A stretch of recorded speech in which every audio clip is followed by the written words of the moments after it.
and welcome to this week's Productivity Enhancer. This week we're going to take a look at the Adobe Bridge. Now it seems like most users don't use the Adobe Bridge at all, and if they do, they're not using it to its full potential. Sure, the Adobe Bridge is a great place to organize all your photos and videos. I myself tend to open photos directly into Photoshop out of the Adobe Bridge, but there's a whole lot more that you can do. Say you want to make a contact sheet with some of your photos so you can send it off to prospective clients, or if you want to send it off to a gallery or whatever, it's nice to have a single page with just a few examples of your photos. Adobe Bridge is a really great program for just that. So here I have a few photos. This is from a production of Rossini's La Cenerentola, which is an opera, and we want to make a contact sheet out of these photos. So I'm going to click on one of the photos in the content and hit Control A, and that will select all of them. Just like in Windows Explorer, if you hold down the Control button and use your mouse dial, you can make these photos larger or smaller.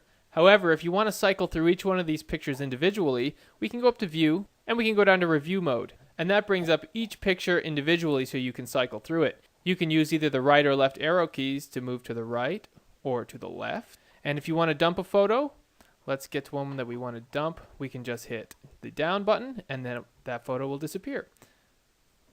And we can just cycle through and make sure that we want all of these photos in here. How about dump this one? And we'll stick with those. So what we're left with are these 9 photos. These ones were deselected. And once we have the photos that we want for our contact sheet, we can go right up to this little drop down and select Output. The short key is Control F4, but we'll just go ahead and click on it. Now our output options, you can see we have PDF and Web Gallery. Right now, if you just want to make a regular PDF, we can just make sure that the PDF is selected. We have a few different templates that we can choose from. 2x2 cells is going to make 4 photos on the page. 4x5 is going to make a maximum of 20. We can also have a triptych if we want 3 side by side. Let's go with 4x5 even though we don't have quite that many photos. And let's do a larger size, A3. All of this can be adjusted by hand if you like, but you can always count on Adobe to have some really nice presets. If you want to change the background, you can change it to any one of these colors. You can even password protect this PDF if you want an open password or a permissions password. And if you don't like that custom layout, you can always change all of that information right here. Let's actually change it to 3x3 since I know that we have 9 photos. And let's select auto spacing, and let's scroll down and see what else we've got. So overlays here, if you don't want the file name, we can deselect the file name and this file name will disappear. In fact, let's show that by hitting refresh preview and see what we have so far.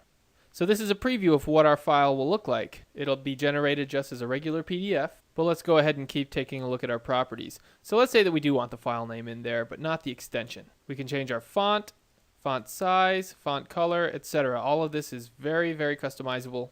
We can even put page numbers in there. Let's put page numbers on the footer.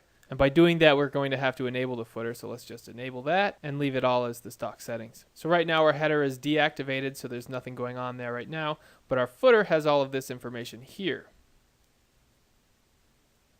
We're not going to worry about playback, just for a standard PDF. Section here is called Watermark. We can add a watermark by placing it in the foreground or the background. We can insert text, or we can insert an image as our watermark. So all really excellent features. So let's refresh that preview just one more time. There we have our image names and each one of those photographs. And when we save it, it gets saved as a PDF. I'm going to just save it in my documents. Save it as my contact sheet. And it will open because View PDF after save is selected. And there you see we have a very nice PDF. That's ready to be sent off to any company that you wish, and it's that easy. Let's take a look at another one of these templates about the Fine Art Matte. And by choosing that different preset, we have a different set of properties that we can manage. Let's put it on US paper size. In our layout right now, we have 1 column and 1 row, which obviously means that there's going to be 1 picture per page. Let's refresh that preview and take a look at it. If we want the page oriented different, we can just select Landscape, refresh, and that page is now landscape. Once again, we have all of the same properties: overlay, header and footer, as well as playback and watermark.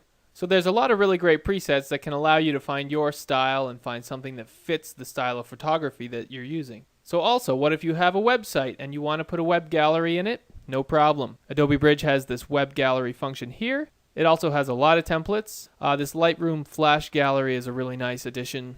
And for this web gallery, we can change the title name, change the collection title, change the description, leave contact info. All of that information is right there. All you have to do is punch it in. Let's go ahead and change this control foreground to gray and have the menu in this color here. Interestingly enough, Adobe also gives you a space for some FTP information if you do want to have this web gallery password protected. However, let's just stick with that and preview in browser, and that's going to open up in my Chrome browser what this web gallery is going to look like on a website. So I automatically hate that green color for the background, so I would go in and change that. However, you get the idea. This is what it would look like on your website. We have the thumbnails to the left, which can also be changed. You can also skip through the photographs this way, or play a nice slideshow. All of that information can be changed under the Appearances tab. Say we want that layout to be scrolling or left out altogether, we can do the slideshow only, preview that in browser, and there we have just the photographs with the toggles at the bottom. So once again, Adobe Bridge isn't the most glamorous program in the suite, but one thing you can count on from Adobe is that they're going to pack as much functionality into this little program as they possibly can. So next time you're working in the Adobe Bridge, go ahead and check out the output functions, and you might find that it's a quick and easy way to complete some tasks that you've been working on. So thanks for watching this week's Productivity Enhancer. Until next time.